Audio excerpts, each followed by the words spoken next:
Hello நண்பர்களே, வணக்கம். நான் உங்கள் பிரியா. நம்ம இன்றைக்கி பார்க்க போகிற பதிவு என்ன அப்படின்னு பார்த்தீங்கன்னா, இன்றைக்கி நம்மளுக்கு கார்த்திகை தீபங்க. நம்ம இன்றைக்கி கிருத்திகை நட்சத்திரம் வரதுனால முருக கடவுளுக்கும் உரித்தான ஒரு நாள். உங்களுக்கு இந்த வீடியோ பார்க்குறவங்களா இருந்தீங்க அப்படின்னா, உங்களுக்கு நம்ம தமிழ் கடவுளாகிய முருகரை மிகவும் பிடிக்கும் அப்படின்னா, மறக்காமல் நம்ம கமெண்ட் பாக்ஸில் ஓம் சரவண பவான்னு சொல்லிட்டு ஒரு கமெண்ட் மட்டும் போஸ்ட் பண்ணுங்கள்.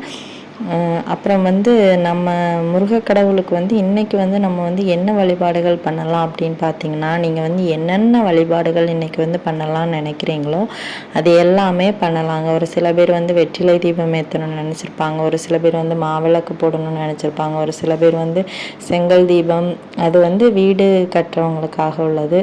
அதுக்கப்புறமா பாலாடை தீபம் குழந்தைமைக்காக உள்ளது. ஸோ இந்த மாதிரி நிறைய தீப வழிபாடுகள் இன்றைக்கி இருக்குது. அதுவும் இல்லாமல் வீடு ஃபுல்லாக நம்ம இன்றைக்கி விளக்கேற்றி நம்ம இந்த கார்த்திகையை வரவேற்கிற விதமாக நம்ம இன்றைக்கி கார்த்திகை தீபம் கொண்டாடுவோம்.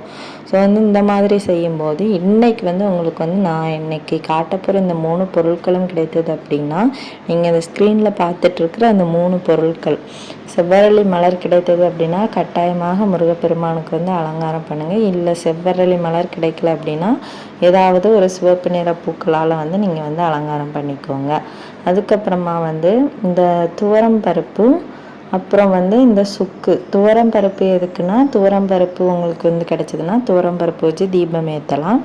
இல்லை அப்படின்னா ஒரு கைப்பிடி அளவு துவரம் பருப்பு வச்சு. துவரம் பருப்பு எதுக்காக தீபம் ஏற்ற சொல்கிறோம் அப்படின்னா, நம்மளுக்கு வேலையில் ரொம்ப பிரச்சனையாக இருக்குது, வேலை கிடைக்க மாட்டேங்குது, அப்புறம் என்ன தொழில் தொடங்கினாலும் அது சரி வரல அப்படிங்கிறவங்களுக்கு இந்த துவரம்பருப்பு தீபம் ரொம்ப ஹெல்ப் பண்ணும். அப்படி தீபம் ஏற்றாட்டியும் பரவாயில்ல, ஒரு கைப்பிடி அளவு துவரம்பருப்பு வச்சு நீங்கள் இன்றைக்கி முருகப்பெருமானை வணங்கலாம். அதே மாதிரி இந்த சுக்குக்கு மிஞ்சிய மருந்தும் இல்லை, சுப்பிரமணியனுக்கு மிஞ்சிய கடவுளும் இல்லைன்னு சொல்லுவாங்க.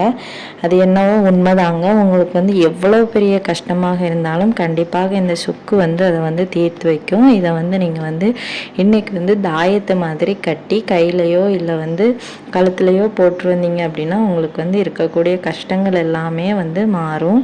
இந்த சுக்குக்கு அப்படி ஒரு வசியத்தன்மை உண்டுங்க. ஸோ அதனால் நீங்கள் இதை இன்றைக்கி செஞ்சு பாருங்கள். அதுக்கப்புறமா நீங்கள் என்ன செய்யணும் அப்படின்னா, முக்கியமான விஷயம், நம்ம கண்டிப்பாக இன்றைக்கி பெரிய அகல் விளக்கோ இல்லை காமாட்சி விளக்கு எல்லாமே நம்ம பூஜை அறையில் இருக்கும். அந்த காமாட்சி விளக்கு நீங்கள் எடுத்துக்கோங்க. எடுத்துக்கிட்டு இன்றைக்கி நிறைய அகல் தீபம் வைப்போம். இந்த காமாட்சி விளக்கில் நம்ம இன்றைக்கி முருகப்பெருமானுக்காக வேண்டிட்டு இந்த தீபத்தை வைக்க போகிறோம். அதுக்கு உங்களுக்கு என்ன தேவை அப்படின்னா, ஒரே ஒரு 6 ரூபாய் நாணயம். அது ஒரு ரூபாயாக இருந்தாலும் சரி, இல்லை 3 2 ரூபாயாக இருந்தாலும் சரி, 5 ரூபாய் இல்லை ஒரு ரூபாய் அப்படி இருந்தாலும் சரி, மொத்தமாக 6 ரூபாய் இருக்கணுங்க. இந்த 6 ரூபாயை எடுத்ததுக்கப்புறமா நீங்கள் என்ன செய்யணும் அப்படின்னு பார்த்தீங்கன்னா, அது உங்கள் வலது உள்ளங்கையில் வச்சு மடித்து வச்சுருங்க. வச்சுட்டு உங்களோட வேண்டுதல்கள் என்னெல்லாம் இருக்கோ அதை முருகப்பெருமான் கிட்ட சொல்லி வேண்டிக்கோங்க.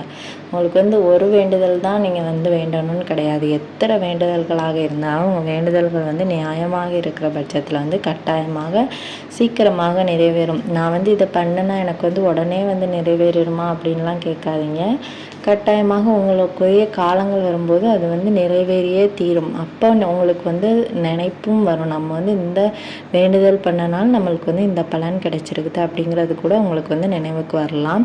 ஸோ அதனால் நீங்கள் உங்களோட உள்ளங்கையில் வச்சுட்டு உங்களுக்கு எத்தனை வேண்டுதல்கள் இருக்கோ அத்தனை வேண்டுதல்களையும் வரிசையாக சொல்லிக்கோங்க. சொல்லிட்டு முருகருக்கு நீங்கள் இந்த 6 ரூபாய் என்ன செய்யணும் அப்படின்னா, இந்த விளக்குக்கு அடியில் வச்சு இந்த விளக்கை எரிய வைக்கணும். இந்த காமாட்சி விளக்கு அது எப்பவும் போல் அதை எரிஞ்சிட்டே இருக்கலாம்.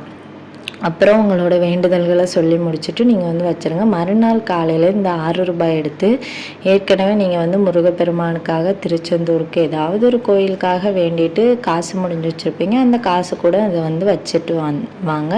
அதுக்கப்புறமா உங்களோட வேண்டுதல்கள்லாம் முடிஞ்சு உங்களுக்கு என்றைக்கு கோவிலுக்கு போகிறதுக்கு வாய்ப்புகள் அமையுதோ அன்னைக்கு நீங்கள் கொண்டு போய் இதை அந்த உண்டியலில் சேர்த்துருங்க. இது கட்டாயமாக உங்களுக்கு எல்லா விதமான பலன்களையும் அளிக்கும். எவ்வளவு வேண்டுதல்களாக இருந்தாலும் இருந்தாலும் இன்றைக்கி வந்து நீங்கள் கேட்டிங்க அப்படின்னா கண்டிப்பாக கிடைக்கும். மறக்காமல் வந்து இன்றைக்கி நைட்டு 12 மணிக்குள்ளே இதை வந்து செஞ்சு பாருங்கள். கட்டாயமாக நல்ல பலன்கள் கிடைக்கும். அதுக்கப்புறமா வந்து நீங்கள் வந்து முருகப்பெருமானுக்கு வந்து இன்றைக்கி வந்து என்னென்னலாம் பாடல்கள் பாடலாம் அப்படின்னா கந்த சஷ்டி கவசம் நீங்கள் வந்து படிக்கலாம். அப்புறம் வந்து கந்த சஷ்டி கவசம் படிக்க டைம் இல்லை அப்படின்னா கந்த சஷ்டி கவசம் வந்து யூடியூப்பில் போட்டு விடுங்க. அது வந்து வீட்டில் கேட்டாலே இந்த வீட்டுக்கு ஒரு பாசிட்டிவ் வைப்ரேஷன் வந்து கிடைக்கும். அதே மாதிரி வேல்மாறல் படிக்கலாம். கந்த சஷ்டி கவசம், கந்த புராணம், கந்த குரு கவசம் எதுனாலும் படிக்கலாம்.